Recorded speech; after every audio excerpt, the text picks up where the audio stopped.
मैंने श्रीमद् भगवद गीता तब तक नहीं पढ़ी थी जब तक मुझे ये ज्ञान नहीं हुआ कि हम सब आत्माएं हैं और ये जिंदगी हम आत्माओं के लिए एक इम्तिहान है अपने अंदर से अपने सबसे अच्छे रूप को बाहर निकालने का। और भगवद गीता इस इम्तिहान को पास करने की एक अहम किताब। भगवद गीता के 18 अध्याय हैं और ये संस्कृत में परमात्मा द्वारा दी गई थी। समय के साथ संस्कृत भाषा रोजमर्रा की जिंदगी से निकल गई और ये ज्ञान मनुष्य से दूर हो गया। समय समय पर भगवद गीता के साधारण अक्षरों में अनुवाद किया गया। इसी कोशिश को आगे बढ़ाते हुए आने वाले 9 मिनटों में भगवद गीता के कुछ अहम हिस्सों को अपने गुरु के आशीर्वाद से एक आसान रूप में मैं अपने 7 बिलियन भाई बहनों के चरणों में समर्पित कर रहा हूं। ये ज्ञान परमात्मा ने भगवान कृष्ण के द्वारा सबसे बड़े धर्म युद्ध महाभारत की रणभूमि कुरुक्षेत्र में अर्जुन को कुछ 5000 साल पहले दिया। ये वो वक्त था जब धर्म का बार बार उल्लंघन हुआ, परमात्मा का डर मनुष्य से निकल गया। लालच की होड़ में भाई ने भाई को मारने की कोशिश की और यही नहीं, एक ब्याहता औरत को भरी सभा में अपने बड़ों के सामने अपमानित किया गया। इससे पहले कि मनुष्य जाति धर्मयुग से निकलकर पूर्ण रूप से कलयुग में जाती, युद्ध की रणभूमि में युद्ध से कुछ पहले परमात्मा ने गीता भगवान कृष्ण के द्वारा मनुष्य जाति के कल्याण के लिए दी। ऐसे ही जैसे कभी तुरा मोसेस को, गॉस्पेल जीसस को और कुरान प्रॉफिट मोहम्मद को दी। गीता, बाइबल, कुरान, तुरा, गुरु ग्रंथ साहिब परमात्मा द्वारा दी गई किताबें हैं जो किसी एक धर्म के लिए नहीं बल्कि पूरी मनुष्य जाति के लिए है, पूरी इंसानियत के लिए है, सब आत्माओं के लिए है। क्योंकि ये आत्मा को परमात्मा के बारे में, उसकी सृष्टि के बारे में और सबसे अहम ये उन कायदों के बारे में समझाती है जिनका आत्मा को मनुष्य के रूप में हर हाल में पालन करना होगा, रक्षा करनी होगी। और इन्हीं कायदों की बुनियाद पे एक आत्मा को शरीर त्यागने के बाद परखा जाएगा और इस परीक्षा से पास होने पे हमेशा के लिए इस जन्म और मृत्यु से मुक्ति मिलेगी। परमात्मा भगवद गीता में कहते हैं कि मैं ही सबकी शुरुआत हूं, मैं शुरू से भी पहले था और सब खत्म होने के बाद भी रहूंगा। सब मुझ में है और मैं सब में हूं। जो भी तुम छू सकते हो, देख सकते हो, चख सकते हो या सुन सकते हो, वो सब मैं हूं। ये नदियां, पहाड़, सूरज, ग्रहण, चांद, सितारे सब मैंने बनाए हैं। मैंने ही भगवान, शैतान, राक्षस और इंसान बनाए। मैं सर्वव्यापी हूं, सब में रहता हूं, सब में मैं हूं, मैं ही हूं। मैं ही ब्रह्मा बन के सब बनाता हूं और रुद्रा बन के सब नष्ट कर देता हूं। मैं ये सृष्टि यूं ही बनाता और तोड़ता रहूंगा ताकि आत्माओं को मौके मिल सके इस जन्म और मृत्यु से एक दिन मोक्ष पाने को, हमेशा के लिए परमात्मा के साथ रहने को। भगवद गीता कहती है कि इस सबसे बड़ी परीक्षा के लिए परमात्मा ने प्रकृति का निर्माण 5 तत्व हवा, अग्नि, जल, पृथ्वी और ईथर से किया, जिन्हें हम छू के, चख के, सूंघ के, देख के समझ सकते हैं। पर खुद परमात्मा इन 5 इंद्रियों की समझ से बाहर है। उन्हें आत्मा इन इंद्रियों से नहीं जान सकती। आत्मा 5 इंद्रियों के साथ वैसे ही है जैसे एक लोहे का रोबोट जिसे अपने बनाने वाले का कोई पता नहीं। अर्जुन को भी परमात्मा का विराट रूप देखने के लिए भगवान कृष्ण ने दिव्य नेत्र दिए। भगवद गीता समझाती है कि आत्मा अजन्मी है, इसे कोई मार नहीं सकता, कोई जला नहीं सकता, डुबा नहीं सकता, काट नहीं सकता। लेकिन आत्मा को परमात्मा के साथ हमेशा रहने के लिए ये परीक्षा रूपी जीवन में बैठना ही पड़ेगा। इस परीक्षा के लिए परमात्मा से बिछुड़ के आत्मा को पृथ्वी पे किसी न किसी रूप में जन्म लेना पड़ता है और 88 करोड़ योनियों को जीने और भोगने के बाद एक आत्मा को मनुष्य का शरीर और दिमाग मिलता है इस सबसे बड़ी मर्यादाओं की परीक्षा में बैठने के लिए।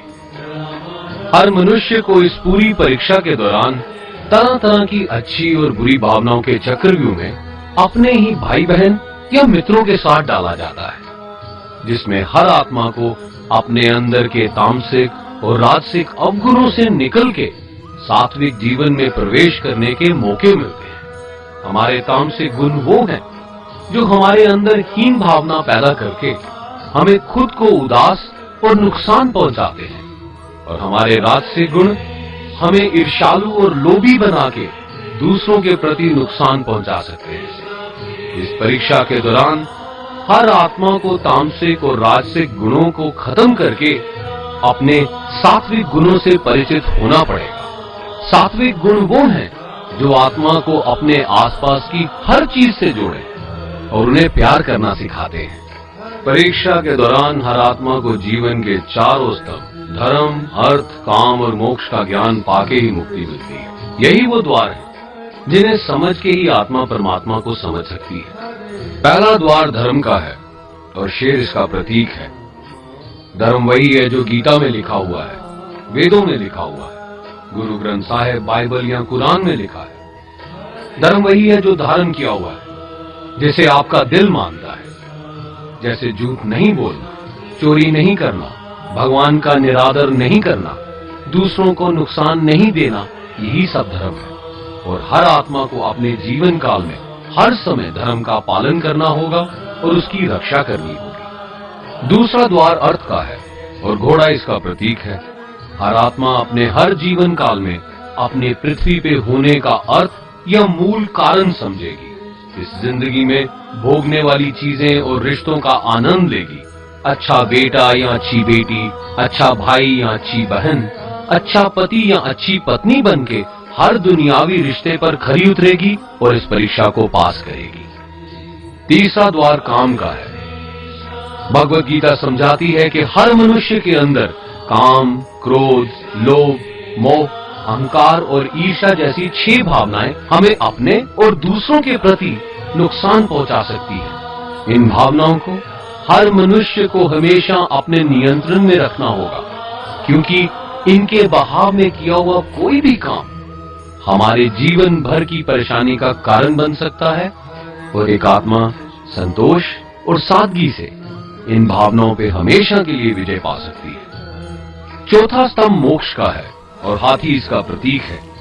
इस परीक्षा रूपी जीवन में हर मनुष्य हर समय कुछ इच्छाएं रखता है। कुछ इच्छाएं एक ही जन्म काल में पूरी हो जाती हैं, पर कुछ अधूरी रह जाती हैं और उनके पूरा होने के लिए आत्मा को वापस पृथ्वी पे आना पड़ता है। भगवत गीता समझाती है कि हमारी इच्छाएं ही मूल कारण हैं हमारे पृथ्वी पे वापस आने का, और अगर हम कोई भी इच्छा ना रखें तो हम इस जीवन और मृत्यु से मुक्त हो सकते हैं। ये द्वार माफी का भी है। जिन्होंने आपके साथ बुरा किया उनको माफ करके और जिनसे आपने बुरा किया उनसे माफी मांग के मुक्ति पाई जा सकती है। जब तक आत्मा इन चारों दरवाजों धर्म, अर्थ, काम और मोक्ष को समझ नहीं लेती, तब तक आत्मा को बार बार इस मनुष्य रूप में आना ही पड़ेगा। परीक्षा का समय खत्म होते ही आत्मा शरीर और अन्य सब वस्तुओं का त्याग कर देती है। जो भी संसार में रहकर बनाया वो अब किसी और का होगा, और आत्मा अपने कर्मों के फैसले के लिए चली जाती है। आत्मा के अच्छे बुरे कर्मों का हिसाब होता है। अपने अच्छे कर्मों के लिए आत्मा कुछ वक्त के लिए स्वर्ग और दुष्कर्मों के लिए नरक पे चले जाती है। नरक में आत्मा को अपने पापों के अनुकूल सजाएं मिलती हैं, पर सजा खत्म होने के बाद आत्मा को फिर से एक नया शरीर और नया दिमाग मिलता है इस परीक्षा में फिर से बैठने के लिए। और हर परीक्षा में वही सब फिर दोहराया जाएगा, जिंदगी के 4 स्तंभ धर्म, अर्थ, काम और मोक्ष को समझने के लिए। हर जन्म में अपने कई जन्मों के कर्मों के हिसाब से हर आत्मा को कभी अच्छे और कभी बुरे हालातों से जाना पड़ता है, लेकिन जब तक आत्मा परमात्मा के साथ योग को नहीं समझ लेती वो मुक्ति नहीं पा सकती। भगवत गीता समझाती है कि मनुष्य अपने शरीर, दिमाग या दिल से भगवान को पा सकता है। शरीर द्वारा किए कर्मों के माध्यम से परमात्मा को पाने को कर्म योग कहते हैं। ऐसे कर्म जो परमात्मा की इच्छा से हो और दूसरों के कल्याण के लिए हो। वाल्मीकि ने रामायण लिख के श्रवण ने अपने माता पिता की सेवा और उन्हें चार धाम की यात्रा करवा के, मदर टेरेसा ने अपने प्यार और सेवा के माध्यम से, और मैडम क्यूरी ने वैज्ञानिक खोज में अपने जीवन का बलिदान देके अपने कर्मों द्वारा परमात्मा को पाया। भगवत गीता समझाती है कि एक आत्मा दिमाग से भी परमात्मा के साथ योग लगा सकती है। इसे राजा योग कहते हैं, क्योंकि दिमाग या मस्तिष्क सब इंद्रियों का राजा है। एक मनुष्य अपनी आस्था, सांस प्रणाली, आसन, अभ्यास, साधना और तपस्या से परमात्मा को इस योग के रास्ते पा लेता है। इस योग को समझने के लिए हमें अपने अंदर की एनर्जीज यानी चक्र और कुंडलिनी को समझना पड़ेगा। आत्मा मस्तिष्क से मेडिटेशन या ध्यान लगा के परमात्मा के साथ योग लगा सकती है। शंकराचार्य, स्वामी परमहंस, स्वामी विवेकानंद और उनके जैसे कई योगी इस योग के रास्ते परमात्मा के साथ संधि लगा पाए।